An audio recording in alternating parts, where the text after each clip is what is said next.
എല്ലാവർക്കും നമസ്കാരം. മിസ്റ്റർ ആർട്ടുവിന്റെ മറ്റൊരു ഇൻട്രസ്റ്റിംഗ് ആയ ക്രിപ്റ്റോ അപ്ഡേറ്റിലേക്ക് നിങ്ങൾക്ക് എല്ലാവർക്കും സ്വാഗതം. ഹായ്. അപ്പോൾ നമ്മൾ കുറച്ച് നാളായി വീഡിയോസും കാര്യങ്ങളൊക്കെ ചെയ്തിട്ട് നമ്മൾ കുറച്ച് നാളായി കണ്ടിട്ട്. കാരണം എന്ന് വെച്ച് കഴിഞ്ഞാൽ ഒന്ന് മാർക്കറ്റ് ഡൗൺ ഒന്നാമത്തെ വലിയ റീസൺ. സോ ഈ വീഡിയോ എന്ന് പറയുന്നത് ഞാൻ എന്തുകൊണ്ട് വീഡിയോ ചെയ്തില്ല ഈ ഒരു കഴിഞ്ഞൊരു 10-20 ദിവസം കൊണ്ട്. അതാണ് ഇന്നത്തെ ഈ ഒരു വീഡിയോ. സോ ഒന്ന് മാർക്കറ്റ് ഡൗൺ. മാർക്കറ്റ് അൺഎക്സ്പെക്റ്റഡ് ആയിട്ട് നല്ല ലെവലിലേക്ക് ബിറ്റ്കോയിന് വീണ്ടും വീണ്ടും വന്നിട്ട് തിരിച്ച് കയറിപ്പോവും. പക്ഷേ കൂടെയുള്ള ആൾട്ടർനേറ്റീവ് കോയിൻസ് ഒന്നും കയറിയിട്ടില്ല. പിന്നെ എത്തീരിയം. എത്തീരിയം ഒക്കെ 1800 ഈ ഇടയ്ക്ക് ഇറങ്ങുമെന്നൊന്നും വിചാരിച്ചിട്ട് പോലുമില്ല. സോ എത്തീരിയം ഇറങ്ങി. പിന്നെ രണ്ടാമത്തെ റീസൺ എന്ന് പറയുന്നത് നമ്മൾ ഈ മാർക്കറ്റ് ഇങ്ങനെ ഡൗൺ ആയിരിക്കുന്ന സമയത്ത് നമ്മൾ എത്ര ഒരുപാട് ഈ പറയുന്ന പ്രൊജക്റ്റുകൾ എല്ലാം ടെസ്റ്റ് നെറ്റും എയർ ഡ്രോപ്പും ഒക്കെ ചെയ്താലും അവർ റിലീസ് ഡേറ്റ് മാറ്റി പോസ്റ്റ്പോൺ ചെയ്ത് പൊക്കോണ്ടേയിരിക്കും. പിന്നെ ലാസ്റ്റ് നമുക്ക് കിട്ടിയിട്ടുള്ള എയർ ഡ്രോപ്പുകളൊന്നും നേരാവണ്ണം പെർഫോം ചെയ്തിട്ടില്ല. ഒന്നോ രണ്ടോ പ്രോജക്ട്സുകൾ ഒഴിച്ച് ബാക്കി ഒന്നും നേരാവണ്ണം പെർഫോം ചെയ്തിട്ടില്ല. എല്ലാം നല്ല രീതിയിൽ ഡൗൺ ആയിപ്പോയി.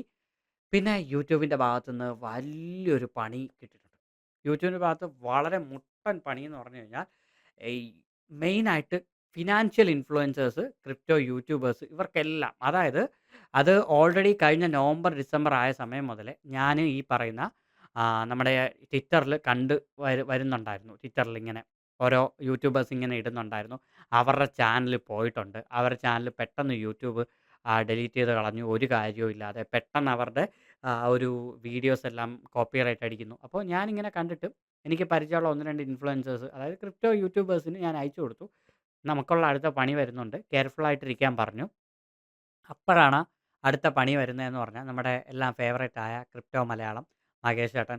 സോ പുള്ളി പെട്ടെന്നൊരു ദിവസം രാവിലെ വിളിച്ചിട്ട് പറയുവാണ്, "രാജേഷേ ഇങ്ങനെ എൻ്റെ ചാനലിൽ ഒരു 5-6 വീഡിയോ അടുപ്പിച്ച് കോപ്പിറൈറ്റ് അടിച്ചു. കമ്മ്യൂണിറ്റി സ്ട്രൈക്ക് കിട്ടി." അപ്പോൾ ഞാൻ പെട്ടെന്ന് എന്താ റീസൺ? അത് ഈ കമ്മ്യൂണിറ്റി സ്ട്രൈക്ക് കിട്ടിയ വീഡിയോസ് എന്നൊക്കെ പറയുന്നത് ഏകദേശം 1.5 വർഷവും 2 വർഷവും മുമ്പുള്ള വീഡിയോസ്. അല്ലാതെ ഇപ്പോൾ റീസെൻ്റ് ആയിട്ട് ഇട്ട വീഡിയോസ് ഒന്നുമല്ല. അപ്പം ഞാൻ ചോദിച്ചു, "അതെന്ത് പറ്റി ചേട്ടാ? 2 വർഷം മുന്നേ ഉള്ള വീഡിയോസൊക്കെ ഈ പറയുന്ന അത് ഡെയിലി ഇങ്ങനെ വന്നുകൊണ്ടിരിക്കുവാണ്." അതായത് ഒരു 3, 4, 5 സ്ട്രൈക്ക് വന്ന ആ വീഡിയോ അങ്ങ് ഡിലീറ്റ് ആയി പോവാണ്. പുള്ളിയുടെ ചാനൽ മൊത്തം എന്ന് പറഞ്ഞാൽ നമുക്ക് യൂട്യൂബിൻ്റെ പോളിസി അനുസരിച്ചിട്ട് നമുക്ക് ഒരു സ്ട്രൈക്ക് കിട്ടിയാൽ നമുക്ക് അത് വാർണിംഗ് ആയിട്ട് കരുതും. രണ്ടാമതൊരു സ്ട്രൈക്കും കൂടെ കിട്ടിക്കഴിഞ്ഞാൽ പിന്നെ 7 ദിവസം ഫ്രീസ് ആവും. എൻ്റെ ചാനലിൽ ഒരിക്കൽ ഇതേപോലെ കിട്ടിയതാണ്. എനിക്ക് 2 സ്ട്രൈക്കിൽ നിന്നു. മൂന്നാമതൊരു സ്ട്രൈക്ക് കിട്ടിക്കഴിഞ്ഞാൽ 2 ആഴ്ചത്തേക്ക് നമുക്ക് ബാൻ ആവും. നാലാമതൊരു സ്ട്രൈക്ക് കിട്ടിക്കഴിഞ്ഞാൽ 90 ദിവസത്തേക്ക് ബാൻ ആവും. 5, 6 അങ്ങനെ സ്ട്രൈക്കുകൾ ഇനി കിട്ടിക്കൊണ്ടിരിക്കുകയാണെന്നുണ്ടെങ്കിൽ ചാനൽ അവർ ടെർമിനേറ്റ് ചെയ്ത് ഡിലീറ്റ് ചെയ്ത് കളയും. വിത്തൗട്ട് ഒരു നോട്ടീസോ ഇമെയിലോ ഒരു കാര്യവും. അപ്പോൾ ഒരു കോണ്ടന്റ് ക്രിയേറ്റർ അല്ലെങ്കിൽ ഒരു ഒരു ഇൻഫ്ലുവൻസർ എന്ന് വിചാരിക്കുന്ന ഈ ഒരു വ്യക്തി കഴിഞ്ഞ 5 വർഷമോ 10 വർഷമോ യൂട്യൂബിലിടുന്ന ആ ഒരു എഫേർട്ട് ഒന്നും കാണത്തില്ല. യൂട്യൂബ് ഒരു നൈറ്റ് കൊണ്ട് നമ്മുടെ ചാനൽ അങ്ങ് ഡിലീറ്റ് കളയും. നമുക്ക് ഒന്നും ചോദിക്കാതെ ഒരു നോട്ടീസ് തരാതെ ഒന്നും. കാരണം പിന്നെ നമുക്കത് റിക്കവർ ചെയ്തെടുക്കണമെങ്കിൽ ഇത്തിരി പാടാണ്. പിന്നെ യൂട്യൂബിനെ കോൺടാക്ട് ചെയ്യാമെന്ന് പറഞ്ഞു കഴിഞ്ഞാൽ യൂട്യൂബിനെ ട്വിറ്റർ വഴി കോൺടാക്ട് ചെയ്യുമ്പോൾ അവന്മാർ ചോദിക്കും, "ഈ വീഡിയോയുടെ ലിങ്ക് അയച്ചു കൊടുത്താൽ അവർ നോക്കട്ടെ എന്ന്." വീഡിയോയുടെ ലിങ്ക് അവരായിട്ട് ഡിലീറ്റ് കളഞ്ഞ വീഡിയോയുടെ ലിങ്ക് നമ്മളെങ്ങനെ അയച്ചു കൊടുക്കും? പുള്ളി വളരെ മോശമായൊരു സിറ്റുവേഷനിലൂടെ കടന്നുപോയി. കാരണം കഴിഞ്ഞ 4, 5, 6 വർഷമായിട്ട് യൂട്യൂബിൽ വീഡിയോസൊക്കെ ചെയ്യുന്നു. ഏകദേശം 30K അടുപ്പിച്ച് ചാനൽ 30K കഴിഞ്ഞു. ചാനൽ സെറ്റപ്പ് ചെയ്തു. അപ്പോൾ ഇപ്പം ഞാനായാലും പുള്ളിയാണെങ്കിലും ഫുൾ ടൈം യൂട്യൂബേഴ്സ് എന്ന് പറഞ്ഞ് നമ്മൾ ഈ ക്രിപ്റ്റോയുടെ ടെസ്റ്റ് നെറ്റ്, എയർ ഡ്രോപ്പ് പിന്നെ കുറേ എഡ്യൂക്കേഷണൽ കോണ്ടന്റ് ഇങ്ങനെ ഇരിക്കുവാണ്. അപ്പോൾ നമുക്ക് വേറെ ഒരു ജോബോ കാര്യങ്ങളോ ഒന്നുമില്ല. അപ്പോൾ പെട്ടെന്നൊരു സുപ്രഭാതത്തിൽ ഇങ്ങനെ യൂട്യൂബ് പണിയെന്ന് കഴിഞ്ഞാൽ ഒന്നും ചെയ്യാൻ പറ്റില്ല. അങ്ങനെ ഒരു സിറ്റുവേഷൻ വന്നപ്പോൾ പുള്ളി പറഞ്ഞു, "എനിക്കെന്തായാലും വീഡിയോ ഒന്നും ചെയ്യാൻ പറ്റുന്നില്ല. നമുക്ക് നോക്കാമെന്ന്" പറഞ്ഞു. അപ്പം ഞാനും ടോട്ടലി ഡൗൺ ആയി. കാരണം നമ്മുടെ കൂടെ ഉള്ളൊരു വ്യക്തിയുടെ ചാനൽ ഇങ്ങനെ പണി കിട്ടുമ്പോഴത്തേക്കും എനിക്കും അത് ഞാനിങ്ങനെ ചിന്തിച്ചുകൊണ്ടിരുന്നു. നാളെ എൻ്റെ ചാനലിൽ ഇതുപോലെ എന്തെങ്കിലും പണി വന്നു കഴിഞ്ഞാൽ ഞാൻ എന്ത് ചെയ്യും? What will I do? മനസ്സിലായില്ലേ? അപ്പോൾ അതാണ് ഞാനിങ്ങനെ ചിന്തിച്ചത്. പൊതുവേ കഴിഞ്ഞ വർഷം അങ്ങനെ പ്രമോഷൻസ് ഒന്നും എടുത്തിട്ടില്ല. വലിയ പ്രമോഷൻസ് ഒന്നും എടുത്തിട്ടില്ല. ഒരുപാട് പ്രമോഷൻസ് വരും. ഞാൻ പറയും, "എനിക്കിപ്പോൾ തിരക്കാണ്. എനിക്കിപ്പോൾ പറ്റൂല" എന്ന് പറഞ്ഞ് ഞാൻ കളഞ്ഞുവിടും. ഈ വർഷം പ്രമോഷൻസ് വന്നിട്ടുണ്ട്. എത്ര ബെറ്റിംഗ് ആപ്പൊക്കെ പ്രമോഷൻ വന്നിട്ടുണ്ടെന്ന് അറിയാമോ? അതൊന്നും ചെയ്തിട്ട് കാര്യമില്ല. കാരണം നമ്മൾ ഈ എഡ്യൂക്കേഷണൽ കണ്ടന്റ് ചെയ്യുമ്പോഴത്തേക്കും നമുക്ക് ബെറ്റിംഗ് ആപ്പ് ചെയ്യാൻ പറ്റത്തില്ല. കാരണം നമ്മുടെ കമ്മ്യൂണിറ്റി വിചാരിക്കുന്നത് എന്താണ്? ഇത് ഈ ഒരു വ്യക്തിയുടെ വീഡിയോ കണ്ട് പഠിച്ചിട്ട് അവർ പോയി പൈസ ഇട്ട് എന്തിന് വെറുതെ കളയുന്നത്? അതും 30 സെക്കൻഡ് ഷോർട്സിന് അറൗണ്ട് 10,000 രൂപയൊക്കെ തരാമെന്ന് പറഞ്ഞു. ഒന്ന് ആലോചിച്ച് നോക്കണം. എൻ്റെ ചാനൽ വെറും 10K ആയിട്ടില്ല. വെറും 30 സെക്കൻഡ് ഷോർട്സ്. ഞാനൊക്കെ ഷോർട്സ് ഇട്ടാൽ എത്ര വ്യൂസ് വരും? 10, 50 വ്യൂസ് വരും. ആ വ്യൂസിന് എനിക്ക് 10,000 അടുപ്പിച്ച് തരാമെന്ന് പറഞ്ഞു. ഞാൻ വേണ്ടാന്ന് പറഞ്ഞു. എനിക്ക് ഈ പറയുന്ന ബെറ്റിംഗ് ആപ്പേ ഞാൻ എടുക്കത്തില്ല. ഞാൻ ആകെ പ്രൊമോഷൻസ് എന്ന് പറയുന്ന എടുക്കുന്നത് അഥവാ ഉണ്ടെങ്കിൽ ഈ പറയുന്ന എക്സ്ചേഞ്ചുകൾ നോക്കിയിട്ടെടുക്കും. പക്ഷേ ഇനിയിപ്പോൾ അതും ചെയ്യാൻ പറ്റാത്തൊരു സിറ്റുവേഷനാണ്. കാരണം എപ്പോൾ ഏത് എക്സ്ചേഞ്ച് നിർത്തിപ്പോകും നമുക്കൊന്നും പറയാൻ പറ്റത്തില്ല. കാരണം ഒരു ഫർദർ നോട്ടീസോ കാര്യങ്ങളോ ഇല്ലാതെ ഒരു രാത്രി വന്നിട്ട് എക്സ്ചേഞ്ച് പൂട്ടി പോവുക, എക്സ്ചേഞ്ച് നിർത്തി പോവുക. അപ്പം വെറുതെ എന്തിനാണ്? കാരണം ഇനി അങ്ങനെ ഒരു സിറ്റുവേഷൻ വരും. കാരണം ഒരു നല്ലൊരു മാർക്കറ്റിൽ നിന്ന് ഡൗൺ മാർക്കറ്റിലേക്ക് വരുമ്പോഴത്തേക്കും ഓൾമോസ്റ്റ് പല എക്സ്ചേഞ്ചുകളും ചെയ്യുന്ന പരിപാടിയാണ്. അപ്പോൾ എക്സ്ചേഞ്ചിൻ്റെ ഒരു പ്രൊമോഷനും ഞാൻ എൻ്റെ ചാനലിൽ ചെയ്യത്തില്ല എന്ന് 2025 ഞാൻ എടുത്ത തീരുമാനമാണ്. അതിൽ പിന്നെ എൻ്റെ ചാനലിൽ ഞാൻ ഒരു പ്രൊമോഷൻ ഞാൻ ചെയ്തിട്ടില്ല. ഒരു വീഡിയോ, ഒരു പ്രൊമോഷണൽ കണ്ടന്റ് എന്ന് പറഞ്ഞ് ചെയ്തിട്ടില്ല. അപ്പോൾ ഞാൻ വിചാരിച്ചു എന്തായാലും ഫിൽട്ടർ ചെയ്യാം. അപ്പോൾ വീഡിയോസ് കുറച്ചുകൂടെ മാറ്റിയിട്ട് നമുക്ക് എഡ്യൂക്കേഷണൽ കണ്ടന്റ് മാത്രം ചെയ്യാം. അങ്ങനെയാണ് കഴിഞ്ഞ ഒരു 2 മാസം കൊണ്ട്, അല്ലെങ്കിൽ കഴിഞ്ഞ ജനുവരി മുതൽ നിങ്ങൾ നോക്കിക്കഴിഞ്ഞാൽ നിങ്ങൾക്ക് എൻ്റെ ചാനൽ അറിയാൻ പറ്റും. ഞാൻ എഡ്യൂക്കേഷണൽ കണ്ടന്റാണ് മെയിനായിട്ട് ഫോക്കസ് ചെയ്യുന്നത്. എന്തിന്? ക്രിപ്റ്റോയുടെ എഡ്യൂക്കേഷൻ സീരീസ് 16 18 എപ്പിസോഡ് ഞാൻ ഇട്ടു. അപ്പോൾ അതും മെയിനായിട്ട് നമുക്ക് ഇൻവെസ്റ്റിങ്ങും ഈ പറയുന്ന എയർ ഡ്രോപ്പിനെ കുറിച്ചുമൊക്കെയാണ് അത് ഗൈഡ് ചെയ്യുന്നത്. അപ്പോൾ യൂട്യൂബ് ഈ പറയുന്ന പോളിസി ഇവർ എന്തിൻ്റെ ഈ ബേസിസിലാണെന്ന് എനിക്കിപ്പോഴും വ്യക്തമായിട്ട് അറിയത്തില്ല. കുറച്ച് പേര് പറയുന്നു നമ്മൾ ഇൻവെസ്റ്റ് ചെയ്യാൻ പ്രേരിപ്പിക്കുന്നത് കൊണ്ടാണ്. മനസ്സിലായില്ലേ? നമ്മൾ ഇൻവെസ്റ്റ് ചെയ്യുന്നതിനെ നമ്മൾ പ്രേരിപ്പിക്കുന്നു, അല്ലെങ്കിൽ അതിനെ നമ്മൾ ഇത് ചെയ്തു കഴിഞ്ഞാൽ ഇത്ര പ്രോഫിറ്റ് കിട്ടുമെന്ന് ഉറപ്പായിട്ട് നമ്മൾ പറയുന്നതുകൊണ്ട് മാത്രമാണ്. അങ്ങനെയൊക്കെയാണ്. ഒരുപാട് ഹിന്ദിക്കാരുടെ ചാനൽസ് പോയിട്ടുണ്ട്. പിന്നെ അത് മെയിനായിട്ട് ഫിനാൻഷ്യൽ ഇൻഫ്ലുവൻസേഴ്സിൻ്റെ എല്ലാം ചാനൽ പോയിട്ടുണ്ട്. അപ്പോൾ പുള്ളിയുടെ ചാനൽ പോയില്ല. പുള്ളി എന്ത് ചെയ്തെന്ന് പറഞ്ഞു കഴിഞ്ഞാൽ ഒരു 4, 5 സ്ട്രൈക്ക് കിട്ടിയപ്പോൾ പെട്ടെന്ന് ഇത്രയും നാൾ ചെയ്ത വീഡിയോസ് അത്രയും ഡിലീറ്റ് കളഞ്ഞു. ഒരു 10, 400, 500 വീഡിയോസ് ഇരുന്ന് പുള്ളി ഡിലീറ്റ് ചെയ്ത് കളഞ്ഞു. ഡിലീറ്റ് ചെയ്ത് കളഞ്ഞിട്ട് ഇനി എൻ്റെ ചാനലിൽ വലിയ വീഡിയോസൊന്നും ഇല്ല എന്ന് പറഞ്ഞിരുന്നപ്പോൾ 2 ദിവസം കഴിഞ്ഞപ്പോൾ പുള്ളി പണ്ടെങ്ങോ ചെയ്ത ഷോർട്സിൽ പണി കിട്ടി. അപ്പോൾ ഒന്ന് ആലോചിച്ച് നോക്കണം. ഒരു ചാനൽ അല്ലെങ്കിൽ ഒരു വ്യക്തിയെ തകർക്കുക എന്നുള്ളത് വളരെ സിമ്പിളാണ് ഇന്ന്. അങ്ങനെ പുള്ളിയുടെ ചാനലിൽ ഇപ്പോൾ പുള്ളി വീഡിയോ ചെയ്യാതെ ഇപ്പോൾ ഏകദേശം 1 മാസം ആയിട്ടുണ്ട്. കാരണം വീഡിയോ ചെയ്യാനും പേടിയാണ്. കാരണം ഏത് നിമിഷവും ചാനൽ പണി കിട്ടും. അതോടൊപ്പം ടെലിഗ്രാം പണിയായി. അതോടൊപ്പം ട്വിറ്റർ പണിയായി. ഇപ്പോൾ എല്ലാവരും കേട്ടിട്ടുണ്ടാകും ക്രിപ്റ്റോ തെലുങ്ക് എന്ന് പറയുന്നത്. പുള്ളി വരെ 100K ഉള്ള ട്വിറ്ററാണ് പോയത്. 100K അടിച്ച ട്വിറ്റർ പോയി കിട്ടി. അതെന്താ? ജസ്റ്റ് മെയിലിലേക്ക് ട്വിറ്ററിൻ്റെ ഒരു വെരിഫിക്കേഷൻ എന്ന് പറഞ്ഞ് വന്നു. ജസ്റ്റ് നോക്കിയില്ല, ട്വിറ്റർ അല്ലേ ഒഫീഷ്യൽ എന്ന് പറഞ്ഞ് ആ ലിങ്കിൽ കയറി ക്ലിക്ക് ചെയ്തു, നേരെ ലോഗിൻ ചെയ്തു, ഹാക്കർ എടുത്തുകൊണ്ട് പോയി. എന്നിട്ട് ട്വിറ്ററിൽ കിടന്ന് വിളിച്ചിട്ട് പോലും അവരൊന്നും ആ ഒരു 100Kയുടെ അക്കൗണ്ട് തിരിച്ചെടുത്ത് കൊടുക്കാനോ ഒന്നും ചെയ്യാനോ എടുത്തിട്ടില്ല. ആലോചിച്ച് നോക്കണം. 100K ഉള്ള ആൾ കിടന്ന് വിളിച്ചിട്ട് ഒന്നും ചെയ്യാത്ത ഒരു സോഷ്യൽ മീഡിയ കമ്പനീസാണ് നമ്മളെ പോലുള്ള ചെറിയ ചെറിയ ഇൻഫ്ലുവൻസേഴ്സ് പറഞ്ഞാൽ മൈൻഡ് ചെയ്യുന്നത്. അപ്പോൾ പിന്നെ മനസ്സിലായില്ലേ? കാരണം അവർക്കിപ്പോൾ മില്യൺസും ഉള്ള ആൾക്കാർ ഒരുപാടുണ്ട്. അപ്പോൾ അവരുടെ കാര്യം പോലും ഇവർ നേരെ നോക്കുന്നില്ല. കാരണം ഇപ്പോൾ എല്ലാ സോഷ്യൽ മീഡിയ ഓവർ ക്രൗഡഡ് ആണ്.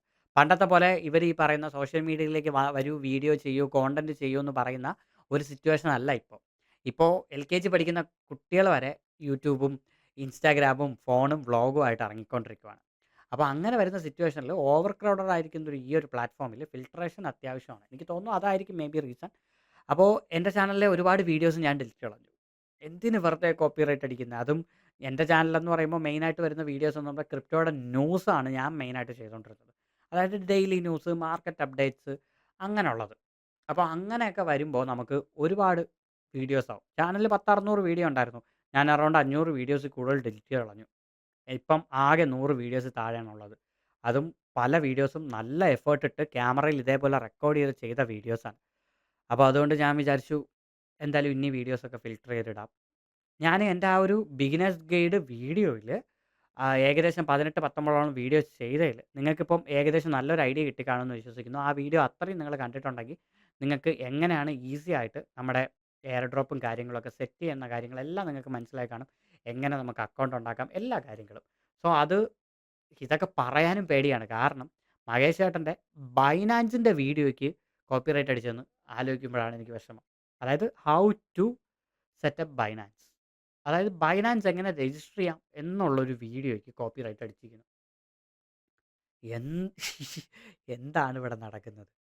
സുയിയുടെ എയർ ഡ്രോപ്പ് വന്ന സമയത്ത് സുയിയെക്കുറിച്ചൊരു വീഡിയോ ഇട്ട് അതിന് കോപ്പിറൈറ്റ് അടിക്കുന്നു. ഇനി എൻ്റെ ഈ വീഡിയോയ്ക്ക് അടിക്കുമോ ഇല്ലയോ? I don't know. എനിക്കറിയില്ല. സത്യം പറഞ്ഞാൽ കഷ്ടപ്പെട്ട് കഴിഞ്ഞ 4, 5 വർഷം കൊണ്ട് ഒരു 10K അടുപ്പിച്ച് കമ്മ്യൂണിറ്റി ഉണ്ടാക്കാൻ പോവുകയാണ്. സോ 10K എത്താറായി. സോ നിങ്ങളുടെ എല്ലാവരുടെയും സപ്പോർട്ടും നിങ്ങൾക്ക് എല്ലാവർക്കും ഒരുപാട് താങ്ക്സ് ഉണ്ട്. കാരണം 10K അടിക്കാറായിരിക്കുകയാണ്. സോ അതിൻ്റെ ഒരു സന്തോഷമുണ്ട്. പക്ഷേ ഏത് നിമിഷവും പേടിയാണ്. അപ്പോൾ ഞാൻ വിചാരിച്ചു ഇൻസ്റ്റാഗ്രാമിൽ നമുക്ക് കുറച്ച് കൂടുതൽ കണ്ടൻറ്റ്സ് ചെയ്യാം. എന്നിട്ട് നമുക്ക് യൂട്യൂബിൽ മെയിൻ വീഡിയോസ് ഇടാം. അപ്പോൾ ഇതിന് ഒരു ഏറ്റവും വലിയൊരു പരിഹാരം ഇപ്പോഴത്തെ പ്രസന്റ് സിറ്റുവേഷനിലുള്ള ഏറ്റവും വലിയൊരു പരിഹാരം എന്ന് പറയുന്നത്, ഒന്ന് ഞാൻ പ്രൊമോഷൻ എടുക്കാത്തതുകൊണ്ട് തന്നെ എൻ്റെ കയ്യിൽ പൈസ ഇല്ല. യൂട്യൂബ് ഇപ്പോൾ വലുതായിട്ടൊന്നും തരുന്നുമില്ല. എനിക്കങ്ങനെ ഒന്നും തരുന്നില്ല. പിന്നെ എയർ ഡ്രോപ്പിൻ്റെ കാര്യങ്ങളെല്ലാം ഏകദേശം തീരുമാനമായി. അപ്പോൾ ഒരുപാട് സ്കാംസ് ഇപ്പം മാർക്കറ്റിലുണ്ട്. സ്കാംസ് എന്നൊക്കെ പറഞ്ഞാൽ എൻ്റെ ദൈവമേ! സ്കാമുകൾ മാത്രമേ ഉള്ളൂ.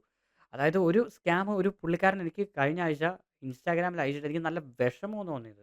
അതെന്താണെന്ന് ഞാൻ പറയാം. അതായത് വീട്ടിൽ കാല് വയ്യാതെ, അതായത് എന്തെങ്കിലും ആക്സിഡൻ്റ് ഒക്കെ പറ്റി വീൽ ചെയറിലിരുന്ന് കാല് വയ്യാതിരിക്കുന്ന, അതായത് അവർക്കിനി നടക്കാൻ പറ്റുമോയെന്ന് പോലും എനിക്കറിയില്ല. അങ്ങനെയുള്ള ആൾക്കാരെ കൊണ്ടുവന്ന് ഓരോ ഉഡായിപ്പ് നെറ്റ്വർക്കിൽ കൊണ്ട് ചേർത്ത് പൈസ എടുക്കുന്ന 1, 2 സ്കീമുകൾ ഇറങ്ങിയിട്ടുണ്ട്. സോ നെറ്റ്വർക്കിൻ്റെ പുറകെ പോവരുത്. ക്രിപ്റ്റോയിൽ നെറ്റ്വർക്കുമായിട്ട് വരുന്നത് 99.9% ഉഡായിപ്പാണ്, തട്ടിപ്പാണ്. ആ വഴിക്ക് പോകരുത്. നമുക്കത് വേറൊരു വീഡിയോ ഡിസ്കസ് ചെയ്യാം. അപ്പോൾ ഇതൊക്കെ കേട്ടപ്പോൾ ഞാൻ ടോട്ടലി എനിക്ക് തന്നെ അങ്ങ് വിഷമമായി. ഞാൻ ഇത്ര സ്കാംസിൻ്റെ വീഡിയോസ് ചെയ്തു. എന്നിട്ട് എൻ്റെ കമ്മ്യൂണിറ്റിയിലുള്ള പല ആൾക്കാരും ഇതേപോലത്തെ ഉഡായിപ്പിലൊക്കെ കൊണ്ട് തല വയ്ക്കുന്നു എന്നറിയുമ്പോൾ ഭയങ്കര വിഷമമായി. പിന്നെ അടുത്തൊരു കാര്യം എന്ന് പറയുന്നത്, ട്രേഡിംഗ് എന്തോ ബാലികേറ മല എന്നാണ് ഓരോ ആൾക്കാരുടെ കാഴ്ചപ്പാട്. ട്രേഡിംഗ് എന്ന് പറയുമ്പോൾ, അയ്യോ ബ്രോ ട്രേഡിംഗ് ആണോ? ട്രേഡിംഗ് ഒന്നും എനിക്ക് പഠിക്കാൻ വയ്യ. ട്രേഡിംഗ് എന്നൊക്കെ ഭയങ്കര വലിയ സംഭവമാണ്. അത് ലോസ് ആവും. അപ്പം നിങ്ങൾ ഈ പറഞ്ഞ സ്കാമറിനെ കൊണ്ട് 100% ഫണ്ട് കളയുന്നത് എന്ത് ലോസ് അല്ലേ? അത് ലോസ് അല്ല. ട്രേഡിംഗിൽ സ്റ്റോപ്പ് ലോസ് ഹിറ്റ് ആവുന്നതാണ് ലോസ്. ഈ പറയുന്ന സ്കാമറിൻ്റെ കയ്യിലേക്ക് ഒരു 5,00,000 കൊണ്ട് ഉണ്ടാക്കുന്നത് ലോസ് അല്ല. അത് പിന്നെ ഭയങ്കര പ്രോഫിറ്റ് ആണ്. USDT മൈനിങ് എന്ന് പറഞ്ഞ് ഉഡായിപ്പ് സ്കീമിൻ്റെ പുറകെ പോകുന്നത് ലോസ് അല്ല. ട്രേഡിംഗിൽ സ്റ്റോപ്പ് ലോസ് അടിക്കുന്നത് ലോസാണ്. ഈ കാഴ്ചപ്പാട് മാറണം. സ്റ്റോപ്പ് ലോസ് അടിച്ചാലേ നമുക്ക് ടേക്ക് പ്രോഫിറ്റ് എടുക്കാൻ പറ്റൂ. എല്ലായിടത്തും നമുക്ക് ആദ്യമേ കയറി ചെന്ന് പ്രോഫിറ്റ് ഉണ്ടാക്കാൻ പറ്റത്തില്ല. അത് 1% ആൾക്കാർ. ബാക്കി 99% ആൾക്കാരും തോറ്റ് തോറ്റ് തന്നെയാണ് പഠിക്കുന്നത്. അപ്പോൾ നമുക്ക് ട്രേഡിങ് പക്കയായിട്ട് ചെയ്യാം. ഞാൻ ബേസിക്സ് മാത്രമേ പറഞ്ഞു തരത്തുള്ളൂ. ചാർട്ട് അനാലിസിസ് വെച്ചിട്ട് കോംപ്ലിക്കേറ്റഡ് ആയതൊന്നും ഞാൻ പറഞ്ഞു തരാൻ പോണില്ല. അത് നമുക്ക് അതെന്തുകൊണ്ടെന്ന് ചോദിച്ചു കഴിഞ്ഞാൽ ഒരു പക്ക മെൻറ്ററിൻ്റെ കയ്യിൽ നിന്ന് പഠിക്കേണ്ട കാര്യമാണ്. അല്ലെങ്കിൽ യൂട്യൂബ് വഴി നിങ്ങൾ പഠിക്കുക. യൂട്യൂബിൽ പഠിക്കുമ്പോൾ ശ്രദ്ധിക്കേണ്ട കാര്യം 1, 2, 3 ചാനലുകൾ ഫോളോ ചെയ്യുക. ഈ ഒരുപാട് ചാനലുകൾ ഫോളോ ചെയ്ത് ഓരോ ആൾക്കാരും ഓരോന്നാണ് പഠിപ്പിക്കുന്നത്. അതായത് ഇപ്പം മാക്ഡി, ഇൻഡിക്കേറ്റേഴ്സിൻ്റെ പുറകിൽ ചില ചാനലുകൾ ഇൻഡിക്കേറ്റേഴ്സ് മാത്രമേ ചെയ്യത്തുള്ളൂ. ചില ആൾക്കാർ പ്രൈസ് ആക്ഷൻ മാത്രമേ ചെയ്യത്തുള്ളൂ. ചില ആൾക്കാർ just support resistance trend line മാത്രം വരച്ച് ചെയ്യുന്ന ആൾക്കാരുണ്ട്. അപ്പോൾ നിങ്ങൾക്ക് ഒരു സ്ട്രാറ്റജി നിങ്ങളായിട്ട് ബിൽഡ് ചെയ്തെടുക്കണം. ട്രേഡിംഗ് അങ്ങനെയാണ്. പഠിപ്പിക്കാൻ പറ്റും ഒരു പരിധി വരെ. പഠിക്കാനേ പറ്റൂ. കാരണം ഫോട്ടോഗ്രാഫി, ട്രേഡിംഗ് ഒക്കെ അങ്ങനെ തന്നെയാണ്.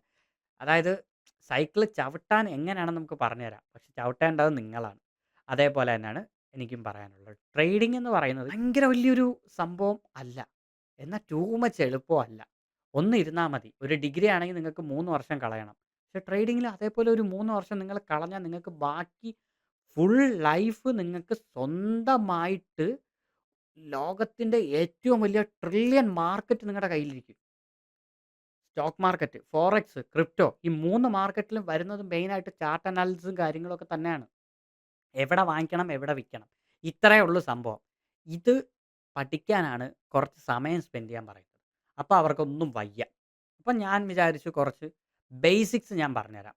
ഓൾമോസ്റ്റ് ഞാൻ പല കാര്യങ്ങളും നിങ്ങൾക്ക് കവർ ചെയ്ത് തന്നു. എയർ ഡ്രോപ്പ് എങ്ങനെ എടുക്കണം. എൻ്റെ കഴിഞ്ഞ അത്രയും എയർ ഡ്രോപ്പിലെല്ലാം ബേസിക്സേ ഉള്ളൂ. ഇവിടുന്ന് അങ്ങോട്ട് കൊണ്ടുപോകണം, അവിടുന്ന് ഇങ്ങോട്ട് കൊണ്ടുപോകണം, അവിടെ ഒരു ട്രാൻസാക്ഷൻ ചെയ്യണം, ഇവിടെ ഒരു സ്വാപ്പ് ചെയ്യണം, അവിടെ ഒരു ബ്രിഡ്ജ് ചെയ്യണം. ഇത്രയൊക്കെ ഉള്ളൂ. നമ്മൾ പഠിച്ചത് അത്രയേ ഉള്ളൂ. അതായത് ഫസ്റ്റ് അക്കൗണ്ട് ക്രിയേറ്റ് ചെയ്യുക. അവിടെ നിന്ന് നമ്മൾ എന്താണ് എന്ന് വെച്ചാൽ ഇന്ത്യൻ എക്സ്ചേഞ്ചിൽ നിന്ന് ഗ്ലോബലിൽ പോവുക. ഗ്ലോബലിൽ നിന്ന് വാലറ്റിലോട്ട് പോവുക. പിന്നെ വാലറ്റ് വെച്ചിട്ട് നമ്മൾ കമ്പ്യൂട്ടറിൽ പോവുക. ക്രോമിലോട്ട് പോവുക. വാലറ്റ് കണക്ട് ചെയ്യുക. വാലറ്റ് കണക്ട് ചെയ്തിട്ട് ഓരോ ടാസ്കുകൾ ചെയ്യുക. ഇത്രയേ ഉള്ളൂ. ഈ ചെയ്യുന്ന കാര്യം വീണ്ടും വീണ്ടും റിപ്പീറ്റ് ചെയ്യുക. പിന്നെ ചിലപ്പോൾ നോഡ് റൺ ചെയ്യുന്ന കുറച്ച് ടാസ്കുകൾ വരും. പിന്നെ ഓരോ ടെസ്റ്റ് നെറ്റ് എന്നൊക്കെ പറയുമ്പോൾ ഓരോ പ്രോജക്ട്സ് ആണ്. പുതിയ പുതിയ പ്രോജക്ട്സ് ആണ്. അപ്പോൾ ആ പ്രോജക്റ്റുകൾ എന്നൊക്കെ പറയുന്നത് നമ്മൾ പോയിട്ട് അവരുടെ ടെസ്റ്റ് ചെയ്യുന്ന അനുസരിച്ചിരിക്കും. അത് ഓരോന്നും നമുക്ക് പുതിയ പ്രോജക്ട്സ് വരുന്നതിനനുസരിച്ച് ചെയ്യാൻ പറ്റും. NFT മിന്റ് ഇതൊക്കെ സിമ്പിൾ കാര്യമാണ്. അപ്പോൾ ഇതൊക്കെ നിങ്ങൾക്ക് പഠിക്കാനായിട്ട് ഒരു 3, 4 മാസം നിങ്ങൾ ഈ ഒരു ഫീൽഡിൽ നിന്ന് കഴിഞ്ഞാൽ നിങ്ങൾക്ക് ഫ്രീ ആയിട്ട് നിങ്ങൾക്ക് ഇതൊക്കെ പഠിക്കാൻ പറ്റും. അങ്ങനെ പഠിച്ചു കഴിഞ്ഞാൽ കുറച്ച് വേണമെങ്കിൽ അസറ്റ്സ് ഉണ്ടാക്കാം. എന്നിട്ട് ആ അസറ്റ്സ് വെച്ച് നിങ്ങൾക്ക് ട്രേഡ് ചെയ്യാം. ഇപ്പോൾ കുറേ ആൾക്കാർ ചോദിക്കാറുണ്ട്, ബ്രോ എങ്ങനെ പൈസ ഉണ്ടാക്കും? എൻ്റെ കയ്യിൽ ക്യാപിറ്റൽ ഇല്ല. ക്യാപിറ്റൽ ഉണ്ടാക്കാനായിട്ട് നിങ്ങൾ ഒരു 6 മാസം ഈ മാർക്കറ്റ് വാച്ച് ചെയ്യ്. മാർക്കറ്റ് പഠിക്ക്. മാർക്കറ്റ് പഠിച്ചു കഴിയുമ്പോഴത്തേക്കും മാർക്കറ്റ് തന്നെ നിങ്ങൾക്കൊരു അവസരം തരും. അപ്പോൾ പറഞ്ഞു വന്നത് അതൊന്നുമല്ല. നമ്മുടെ യൂട്യൂബ് എപ്പോൾ വേണം നമുക്ക് പണി തരാം. സോ അപ്പോൾ ലാസ്റ്റ് കുറച്ച് നാളുകളിലൂടെ നമ്മൾ കടന്നു പോകുന്നു. യൂട്യൂബ് പണി തരുന്നതും കാത്ത് ഞാനിരിക്കുന്നു. അഥവാ പണി തന്നില്ലെങ്കിൽ നമുക്ക് കണ്ടിന്യൂ ആയിട്ട് പോവാം. സോ നിങ്ങളെൻ്റെ വാട്സപ്പ് ചാനലും ഇൻസ്റ്റാഗ്രാമും ടെലിഗ്രാമും ഒക്കെ ഒന്ന് ഫോളോ ചെയ്ത് വെച്ചേക്കുക. അവിടെ നമുക്ക് ആക്റ്റീവ് ആവാം. പിന്നെ നമുക്ക് ട്രേഡിംഗ് കുറച്ചുകൂടെ പഠിക്കാം. നമുക്ക് ട്രേഡിംഗ് എന്ന് പറയുമ്പോൾ പക്കാ ചാർട്ട് അനാലിസിസും കാര്യങ്ങളും. ഒരു ചാർട്ട് എടുത്താൽ എങ്ങനെ കാണണം, ചാർട്ടിൽ എന്തൊക്കെ ഉണ്ട്, അങ്ങനെയുള്ള കുറേ കാര്യങ്ങൾ നമുക്ക് വളരെ സിമ്പിളായിട്ട് പഠിക്കാം. അത് പഠിച്ചിട്ട് നമുക്ക് ട്രൈ ചെയ്യാം ഓരോ കാര്യങ്ങൾ. അപ്പോൾ ഈ വീഡിയോ നിങ്ങൾക്ക് ഇഷ്ടപ്പെട്ടിട്ടുണ്ടെങ്കിൽ ചാനൽ ഒന്ന് സബ് ചെയ്യുക. അപ്പോൾ നമുക്ക് നാളെ അല്ലെങ്കിൽ നെക്സ്റ്റ് വീഡിയോ ആയിട്ട് കാണും വരെ സലാം.